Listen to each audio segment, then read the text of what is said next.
When I bought my home in Willow Creek Estates, I knew an HOA came with it. I read the bylaws, paid my dues, and accepted the deal. Clean streets, steady property values, and a few rules to follow. What I did not expect was to see how those rules could be bent when power fell into the wrong hands. Her real name was Linda Carver, but no one used it. Around the neighborhood she was just called Karen. Clear's throat, she was the HOA board president, at least in her own mind. She walked with a clipboard like it was a badge of command. She handed out violations the way some people collect postcards. My first notice arrived 3 months after I moved in. Una prova de exterior modificación. My offense was a small wooden planter box under my front window. The letter ordered me to remove it within 7 days or face a $75 fine. I was stunned. At least 6 houses on my street had planter boxes. Some were larger than mine. Some were painted bright colors. I assumed it had to be an error. I emailed the HOA. Linda answered within minutes. Rules are rules, she wrote. Compliance is not optional. So I took the planter down.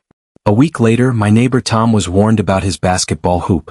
2 days after that, Mrs. Alvarez was fined for leaving her trash bin out past noon.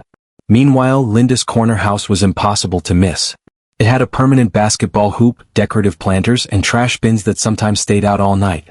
People started whispering. She's going after certain people, Tom said one evening by the mailboxes. Mostly renters, new owners, anyone who pushes back. I tried not to jump to conclusions.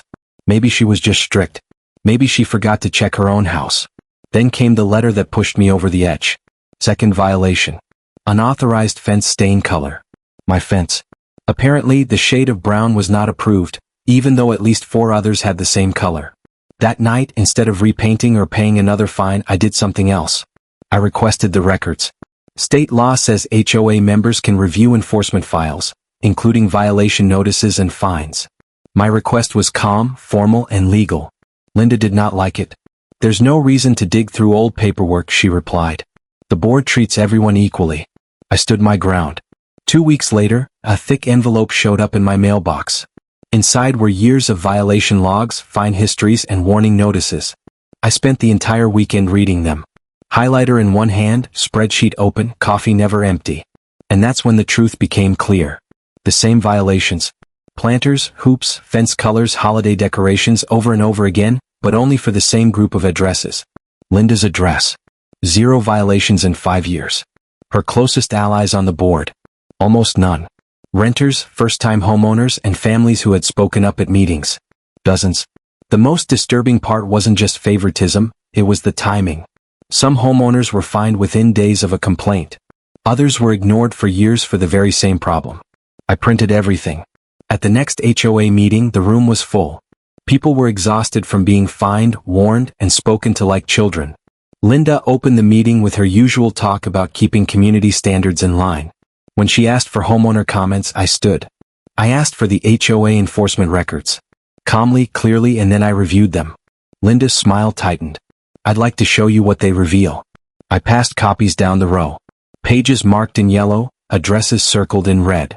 These are planter box violations, I said. Here are the basketball hoops. Fancy Stein's trash bins. I paused. Same rules, very different treatment. The room stirred. People turned pages, whispered, pointed. Tom stood next. So you're saying some of us get fined and some don't based on who we are? I answered before Linda could. According to the records, yes. Linda finally spoke, her tone sharp. This is being misinterpreted. Enforcement requires judgment. Mrs. Alvarez raised her hand. Then why was I fined 3 times while your house was never cited once? Silence. Someone else added, why are renters targeted more often? Another voice followed, why are complaints against board members ignored? The meeting fell apart after that. A motion was made to create an independent compliance committee. Another motion followed, calling for an audit of past fines and refunds for wrongly enforced penalties. Linda objected loudly, but the votes passed. 2 weeks later, the audit confirmed what the records already showed. Selective enforcement. Unequal treatment. Abuse of authority. Linda resigned before the final report came out.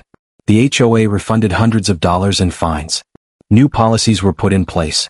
Clear timelines, blind enforcement, and required documentation for every citation.